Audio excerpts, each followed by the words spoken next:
Promo Tamil viewers எல்லாருக்கும் வணக்கம். இப்போ சிறகடிக்க ஆசை சீரியலில் அடுத்த நடக்க போகுதுன்னா, மனோஜ் இதுவரை வீட்டிலேருந்து காசு அமுக்குனதெல்லாம் பத்தாதுன்னு இப்போ மீனாவோட நகையும் யாருக்குமே தெரியாமல் கொண்டு போய் வித்துறாரு.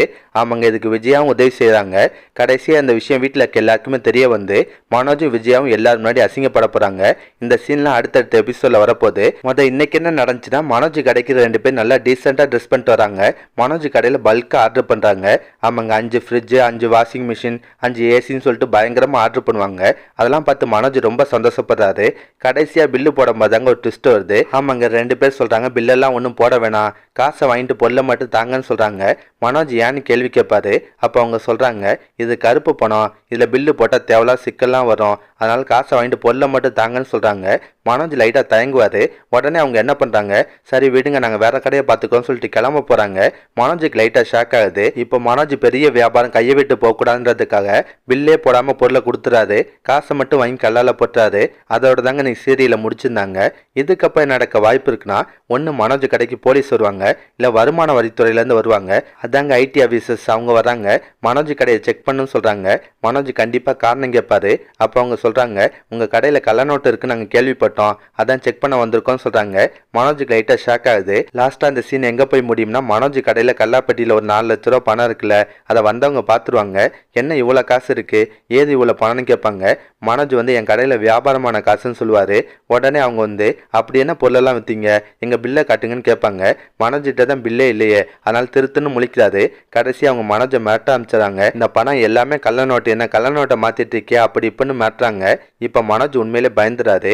கடைசியாக நடக்கும்னா, அவங்க எல்லாருமே பணத்தை எடுத்துட்டு நான் சொல்கிற இடத்துக்கு அவனை விசாரிக்கணும்னு சொல்லிட்டு கிளம்பிடுவாங்க. கொஞ்ச நேரம் கழிச்சு தான் மனோஜுக்கு புரியுது, வந்தவங்க எல்லாருமே ஒரே குரூப் தான். முதல் 2 பேர் பொருளை வாங்கிட்டு போயிட்டாங்க. பின்னாடியே அவங்க சில பேர் பணத்தையும் தூக்கிட்டு போயிட்டாங்க. நம்ம நல்லா ஏமாந்துட்டோன்றதை புரிஞ்சுக்கிறாரு. இதில் இன்னொரு சிக்கல் என்னன்னா, மனோஜ் பொருளெல்லாம் வித்தோன்னே டீலர் கால் பண்ணி சொல்லியிருப்பாரு. டீலரும் பணம் வாங்குறதுக்காக அடுத்த நாள் வரப்போறாரு. இப்போ டீலர் கொடுக்கறதுக்கு பணம் வேணும்ல, அதுக்காக மனோஜ் என்ன பண்ணுறாரு, விஜயாட்ட போய் விஷயத்த சொல்கிறாரு. அம்மா சில பேர் சேர்ந்து என்னை நல்லா ஏமாத்திட்டாங்க, ஒரு 4 லட்ச ரூபாய்ட்ட ஏமாந்துட்டேன், நீங்கள் தாம்மா உதவி செய்யணும்னு சொல்கிறாரு. அதை கேட்டோன்னா விஜயாவுக்கு செம்ம கடுப்பாகுது. மனோஜ் அடித்து வெளுக்குறாங்க. உனக்கு கொஞ்சம் கூட பொறுப்பே இல்லையாடா, திரும்ப திரும்ப இதே மாதிரி பணத்தை தொலைச்சிட்டு வந்துட்டு இருக்கேன்னு சொல்லி திட்டி அடிப்பாங்க. கடைசியாக மனோஜ் விஜயா காலை பிடிச்சி கெஞ்சுறாரு. அம்மா நான் டீலருக்கு பணம் கொடுத்தாங்கம்மா, இல்லைன்னா பெரிய பிரச்சனையாயிரும், நீங்கள் தான் நகை வச்சுருந்தா தாங்கம்மா, அதை அடமானம் வச்சு நான் பணத்தை டீலர் கொடுத்துட்றேன், கொஞ்ச நாளே அந்த நகையை திருப்பி தந்துடுறேன்னு சொல்கிறாரு. இப்போ விஜயாவும் மனோஜுக்கு உதவி செய்கிறதுக்காக மீனாவோட நகையை எடுத்து கொடுத்துறாங்க. ஆமாங்க, ஒரு நாள் மீனா கோவத்தில் நகையை கழட்டி கொடுத்துருப்பாங்கல்ல, அந்த நகையை தான் விஜயா மனோஜிட்ட எடுத்து கொடுக்குறாங்க. மனோஜ் அந்த நகையை அடமானம் வைக்கிறதுக்காக போகிறாரு. ஆனால் அங்கே நகை கடையில் என்ன நடக்குதுன்னா, அடமானம் வச்சாலும் 4 லட்சம் கிடைக்காது, விற்றா வேணா 4 லட்சம் கிடைக்கும்னு சொல்கிறாங்க. மனோஜ் அந்த நகையை கூச்சமே இல்லாமல் வித்துறாரு. இதுக்கப்புறம் தாங்க ஒரு பெரிய ட்விஸ்ட் நடக்குது. முத்து அண்ணாமலைகிட்ட அந்த நகை வேணும்னு கேட்குறாரு. ஒன்று முத்துக்கு மனோஜ் நகையை வித்துட்டாருன்ற விஷயம் தெரிய வந்திருக்கும், அதனால இப்படி பண்ணுவார். இல்லை முத்து ரூம் கட்டுறதுக்காக கூட அந்த நகையை கேட்கலாம். ஆமாங்க, முத்து அண்ணாமலை கிட்ட, அப்போ ஏன்ப்பா வீட்டு பத்திரத்தெல்லாம் அடமானம் வைக்கணும், அதை மீனாவோட நகை அம்மாட்ட இருக்குல்ல, அதை வாங்கித்தாங்க, அதை அடமானம் வச்சு நான் ரூமை கட்டிக்கிறேன், கொஞ்சம் கொஞ்சமாக நகையை திருப்பிடுறேன்னு சொல்லுவார். அண்ணாமலையும் விஜயாவை கூப்பிட்டு அந்த நகையெல்லாம் முத்துட்டு ஏதாவது சொல்கிறாரு. விஜயாவுக்கு செம்ம ஷாக் ஆகுது. இதுக்கப்புறம் என்ன நடக்கும்னா, விஜயா மனோஜிட்ட போய் நடந்த விஷயத்த சொல்கிறாங்க. இப்போ அந்த நகையெல்லாம் நான் திரும்ப கொடுக்கலன்னா என் மானமே போயிடும், எல்லா நகையும் திரும்ப கொண்டாடான்னு சொல்கிறாங்க. அப்போ மனோஜ் ஒரு பெரிய குண்டை தூக்கி போடுறாரு. அம்மா அந்த நகையெல்லாம் நான் ஆல்ரெடி வித்துட்டேன்னு சொல்கிறாரு. அதை கேட்ட விஜயாவுக்கு பயங்கர ஷாக் ஆகுது. கண்டிப்பாக மனோஜ் அடித்து வெளுப்பாங்க. இதுக்கப்புறம் என்ன நடக்க வாய்ப்பு இருக்குன்னா, மனோஜ் நகையை வித்த விஷயம் வீட்டில் இருக்க எல்லாருக்குமே தெரிஞ்சு மனோஜும் விஜயாவும் நல்லா அசிங்கப்படுவாங்க. முத்தெல்லாம் மனோஜை நறுக்குன்னு கேள்வி கேட்பாரு.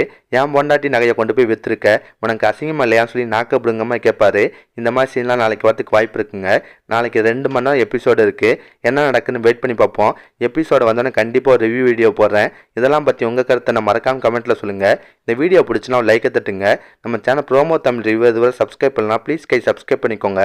நான் உடனே சீல் அப்டேட் கொடுத்துட்டே இருக்கேன். Bye guys.